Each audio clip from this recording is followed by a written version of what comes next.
वालेकुम नाजरीन, मैं तेरा मेज़बान जाम हफीजुल्ला ते तुसां दे पियो HKTV70।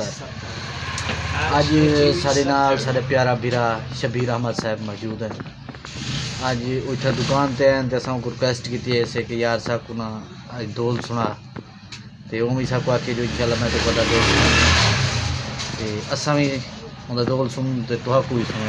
साडे नाल साडा सोना भीरा डॉक्टर इम्तियाज़ लई सुलंगी साहब भी मौजूद हैं, नाल मेरे छोटा भाई जाम मसद साहब भी मौजूद हैं। ये सारे प्यारा भीरा डॉक्टर इम्तियाज़ इलाही सुलंगी साहब जेरे मोबाइल दे विच गुम हैं। ये सारे प्यारा भीरा शबीर हुसैन साहब हैं, इनका मशहूर मरूफ ढोल बजेंदे। ये नबीपुर दा एक मान है, नबीपुर दी शान है।